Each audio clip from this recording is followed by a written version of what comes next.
My fiancée ghosted me a week before the wedding. No calls, no explanation. So I sold the ring and canceled everything. Then she showed up crying at my job. I'm 32 male, Matthew. Or, I was 32 and about to be a husband. Now, I'm just 32 with a stack of cancellation receipts. It started 8 days ago, a week before the wedding. Lisa, 29, was supposed to meet me. We had a final venue meeting the next morning. Last-minute stuff, table placements, meal counts. She never showed. 7 p.m. texted. No reply. 8 p.m. called. Voicemail. Odd. Her phone was usually surgically attached to her hand. 9 p.m. that gut knot started. Called again. Voicemail. I called her sister Ashley. Hadn't heard from her. Called her parents. Same. Panic. By midnight I was frantic. Called friends. Drove past her apartment. Dark, car gone. This wasn't Lisa. She was a planner, an over-communicator. To just vanish? Unthinkable. The next 24 hours were a blur. Hospitals, a missing persons report. Surreal. Her family was a wreck. I was torn between terror, something awful had happened, and a creeping dread of a more personal betrayal. Day 3, police found her. Safe. Staying with an old college friend, Sandra, 3 hours away. Relief hit me, then immediately a cold, sharp feeling of, what on earth? She was fine, and told no one, not me. The police said she wouldn't speak to me, no reason for her departure, just that she was safe and needed space. Needed space. A week before our wedding, my brain just froze. Fear and grief morphed into something icy. No note, no text, no email. After 5 years, after planning a life, after picking out those darn floral centerpieces. Silence. So I started making calls. Venue, lost the $5,000 deposit. Caterer, another $3,500 gone. Photographer, sympathetic, but bye-bye $2,000. Florist, my initial deposit for them. DJ, cake, honeymoon flights, non-refundable resort. Each call, a hammer tap, chipping away at our future. The financial hit from these deposits I had personally paid or was immediately liable for was significant, around $15. Her parents had paid for her dress separately and were supposed to cover the bulk of the flower costs directly with the florist later. But the initial booking deposit for the flowers had come out of my account. The hardest calls were to family and friends. Weddings off. The shock, the unanswerable questions, humiliating. My mom cried. My dad just kept asking, son, what on earth? I wish I knew. Then the ring. 1.5 carat cushion cut, vintage inspired. Her dream. Cost me over $13,000. I took it to a reputable jeweler. Got $7,800. Less than hoped, more than feared. That money went straight into my account, a partial offset against the $15,000 in direct losses I'd already incurred from non-refundable deposits and commitments. It barely scratched the surface of the financial damage, but it was something. I packed every single thing of hers in my apartment. Photos, clothes, that silly carnival teddy bear. Boxed, labeled, ready for her eventual reappearance. It's been 5 days since I found out she was fine. Still no word. Ghosted her own wedding. Ghosted me. The anger is a cold lump, but mostly I feel clear. How do you come back from this? You don't. I'm waiting for the other shoe. People don't do this without a follow-up act. Update. Well, the other shoe didn't just drop, it practically kicked me. Last Tuesday, I'm a project manager for a construction company. Mid-meeting with a client, my colleague Nancy pokes her head in. Matthew, sorry visitor, says it's urgent. Excused myself. Annoyed. Walked to reception. There she was, Lisa. Looking like she'd cried for a week. Puffy eyes, messy hair, a world away from the woman I was supposed to marry. First thought, seriously, here? My workplace? Matthew, she said, voice thick, tried to step forward for a hug. I stepped back. Lisa, what are you doing here? Low voice, Nancy at the desk, suddenly very busy. We need to talk, she whispered, tears welling. Please, it's all been a horrible mistake. A mistake? I said flatly. Ghosting me, your family, a week before our wedding, refusing contact, that's a mistake? I know. I freaked out, scared. Sandra said some things, I just panicked. Sandra, her free spirit friend who always thought Lisa was too good for me. Right? So you ran off, no word, for 3 weeks. Didn't know how to face you, ashamed. Matthew, I still love you, I want to fix this. She reached for my hand. I pulled it away. Fix this? Disbelief. Lisa, there's nothing to fix, it's done. I canceled everything, weddings off, permanently. Her face crumpled. No, you can't mean that. We can rebook. Tell everyone I had a family emergency. A health scare. Smooth it over. The sheer entitlement was stunning. Smooth it over? Like a spilled drink, not a life detonation? Lisa, I sold the ring. That stopped her. Jaw dropped. You, what? Sold it. As I said, I lost over for $15,000 in non-refundable deposits I personally paid. The $7,800 from the ring barely made a dent, but it was necessary. You sold my ring? Voice rising. That was my ring. My grandmother's setting was the inspiration. How could you? Okay, now anger. Your ring? I bought it for a wedding you abandoned. A symbol of a commitment you spat on. Inspiration doesn't make it an heirloom when I paid. But the money, she sputtered. What about it? I asked, calm. It partially covered the venue, caterer, honeymoon, consequences of your actions, which still left me massively out of pocket. She stared. You have to give it to me. That money is partly mine. We were getting married. Were. Past tense. No, I don't have to do anything except protect myself from further damage. My boss, Mr. Donaldson, stern but fair, walked out, drawn by her voice. Glanced at Lisa, then me, eyebrow raised. Everything all right, Matthew? Personal matter, Mr. Donaldson. Being resolved, I said, giving Lisa a get-out look. Lisa appealed to him. He sold my engagement ring, canceled our wedding without talking to me, she wailed. Mr. Donaldson looked uncomfortable. Ma'am, this is a business, I cut in. Lisa, this is inappropriate. Leave, now. But Matthew, our families, the deposits my parents paid. Your parents paid for your dress, which I assume you still have. They were supposed to pay the florist the remaining balance directly, but they hadn't. When I canceled the florist contract, I got stuck with their $1,400 cancellation fee because I made the initial booking. That fee added to my already huge losses the ring money only fractionally covered. I have receipts for everything. You can discuss those charges with your parents. She looked slapped. Ugly, crying now. You're so cruel. Cold. I made a mistake. Don't I deserve compassion? Compassion? Ice in my voice. Use that up, wondering if you were dead in a ditch. Want compassion? Start with an actual apology, an explanation that isn't blaming your friend. And don't accost me at my job, demanding money from a ring you forfeited when you fled, especially when I'm still dealing with the financial fallout you caused, including bills your parents should have paid. I dislike you intensely, she screamed. Colleagues staring, cheeks burned but resolve hardened. Feelings becoming mutual. Security can show you out. She glared venomously, spun and stormed out, nearly tripping over a plant. Mr. Donaldson. Well, that was a lot. You okay, son? Peachy. But I was shaking. Not fear. Audacity. She didn't just want forgiveness. She wanted an eraser, expecting me to foot the bill. Later, her mother, Margaret, called. Oh, joy. Update, Margaret. Lisa's mom. Always concerned with appearances, polite but judgmental. Her call a few hours after Lisa's office flameout. Matthew, dear, she began, faux sweetness dripping. Lisa is beside herself, distraught. I can imagine, I said dryly. Screaming in someone's workplace is tiring. Sharp intake of breath. No need for sarcasm. The poor girl made a mistake. A big one, yes. Her father and I are deeply disappointed, but she's realized her error, wants to make amends.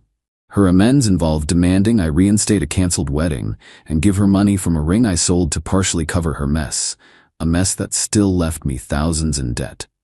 That's delusion, Margaret. She was upset about the ring, naturally, Margaret said, glossing over it. Sentimental value, the design. The design she picked from a catalog. Sentiment was in the commitment she abandoned. Matthew, Margaret's voice firmed. This isn't just about feelings. There are considerable costs.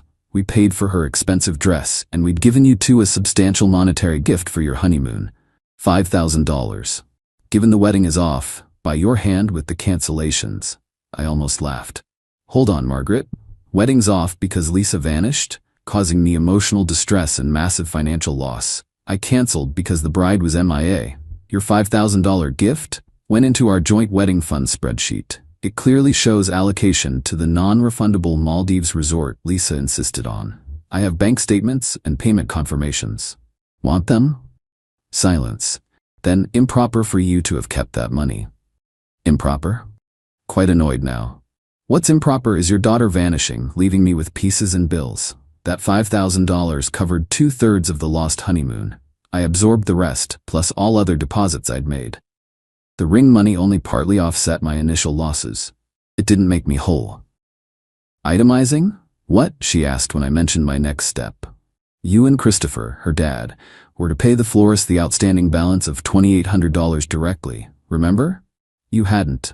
When I had to cancel the entire florist contract because the wedding was off, the florist charged a 50% cancellation fee on that total, which amounted to $1,400. Since I made the initial booking and paid the small deposit, I was legally on the hook for that $1,400 cancellation fee when you didn't pay your share. I had to cover it, adding further to my significant personal losses from this whole fiasco. Outrageous. You're trying to extort us. No, Margaret. Calm, dangerous voice, stating facts. Lisa's actions led to these costs. The ring money only softened the blow of my own direct losses.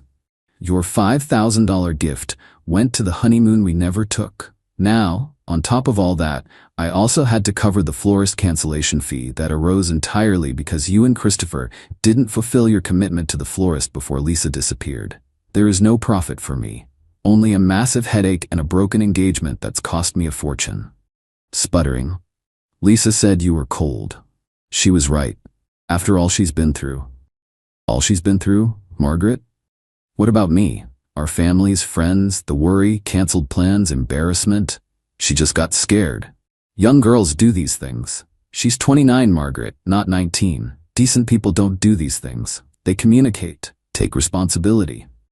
This went on. Astounding entitlement. She genuinely believed because Lisa was sorry, a sorry I hadn't heard meaningfully, all burdens should vanish or be mine. Even suggested I apologize to Lisa for selling her ring and not being understanding at my job. Enough. Margaret, listen. I'm done. I'm sending you, Christopher and Lisa, an itemized list of all wedding-related expenses that I managed or was left financially responsible for. This includes payments I made, deposits I lost, and liabilities I had to cover when others defaulted, like your florist bill. It will clearly show by whom these costs were originally contractually owed or who caused the loss. It will demonstrate that no one's profiting, least of all me, and will clearly state the $1,400 florist bill I covered on your behalf. Reimburse me for that $1,400 or not, your choice. But further demands or harassment will get a cease and desist from an attorney. Clear? Dead quiet. Then it clipped, you wouldn't dare. Try me. Hung up. Hands shaking. Not pleasant. But rage was a clean fire. They thought they could bully me into paying for Lisa's enormous mistake. Next day I did it. Meticulous spreadsheet. Every vendor for shared items, every deposit I paid, dates, scanned receipts, highlighted the florist cancellation fee I was forced to cover, attached ring sale proof and how that only partially offset my own initial list of losses, 3 copies, registered mail, return receipt, for Lisa, for her parents. Then, the fun. Lisa wasn't just staying with Sandra. After Lisa's office stunt, heard via grapevine from Nancy's venting, Sandra apparently told Lisa to own her stuff or leave. So Lisa was back with her parents. My spreadsheet landed mid-reunion. Text from Ashley, Lisa's sister, days later. Ashley, Matthew, Mom and Dad got your documents. And Lisa, WW3 here. Just wanted to say, I'm sorry, you didn't deserve it. Replied, thanks Ashley, appreciate that. The revenge wasn't vindictive, it was clarity. Consequences. They wanted to muddy waters, make me the bad guy. Spreadsheet was my factual weapon. Heard Lisa tried spinning a story to mutual friends about me getting cold feet, being controlling, she had to escape. After her job meltdown. Audacity. But my calm explanation, her public meltdown, it contrasted sharply.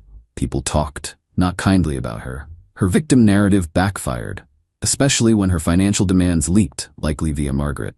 Fallout was simple. Her actions, her consequences. No drama, just paperwork and truth. Still no florist fee reimbursement. Don't expect it, but they know. And they know their demands are baseless because my documentation clearly shows I was left holding the bag for their portion too. Small victory. Update. It's been a while.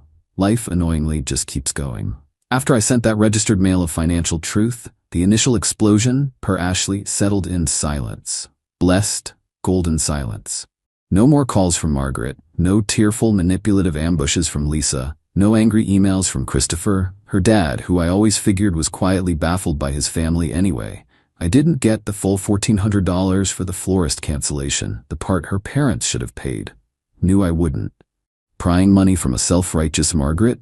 Easier to baptize a cat. The principle was asserted.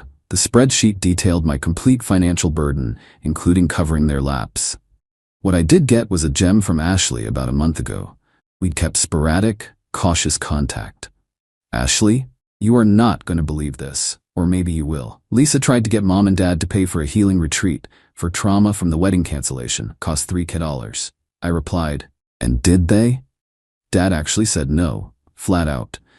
Said her healing could start with getting a job and paying back the deposits they did lose on her dress alterations and a few other bits they'd prepaid for directly. Things that weren't even on your list of shared financial responsibilities you had to settle. Mom silent treatment for dad. Lisa hysterical. Circus. That right there was better than any $1,400. Entitlement hitting a family brick wall. Christopher finding his voice. Good on him. And Ashley's clarification confirmed my spreadsheet correctly, focused on my direct and consequential losses. Lisa, from what Ashley and others say, isn't thriving. Her victim plan crumbled. The workplace stunt made her look unhinged. Her bad-mouthing of me was clumsy, easily refuted. Many former mutuals saw her behavior. Some offered me support. Others faded, understandable. Friendship culls happen. She's apparently still with her parents. Job hunt not going well. Anything she's qualified for is beneath her after her trauma. The world isn't bending to her narrative. The artifact of this mess for me is that spreadsheet. Saved, not for money, but as a reminder. Strategy, not just emotion, works. Line in the sand, armed with facts about the financial burdens I was forced to carry. As for me, first month was rough. Not just anger, but sheer bafflement. The why. Probably never get a satisfying answer. People like that rarely make sense to anyone but themselves. But the clarity from my first post stuck, like a filter removed. See things, people, more clearly. Sold our couch, bought a new one just for me, reclaimed my space, gym more regularly, great stress relief, reconnected with neglected friends, works good. Mr. Donaldson actually gave a nod of respect after the incident. Handled that like a professional, Matthew. Small things matter. Dating? Definitely not. Not yet. Trust feels daunting, but not bitter. Trying not to be. Focusing on myself, career, friendships, healing, I guess, my way. No $3,000 retreat needed. Sometimes late at night, a flicker of old hurt, betrayal, the imagined future, but it passes quicker, replaced by quiet satisfaction. Not loud victory, but calm assurance. I handled an impossible situation with dignity, strength. Didn't let her destroy me, my finances, or reputation. She faced consequences, natural ones. No over-the-top revenge, just steady fallout from a terrible choice. That feels more real, more satisfying than any drama. She made her bed, now she's lying in it, with her parents complaining. I'm sleeping just fine.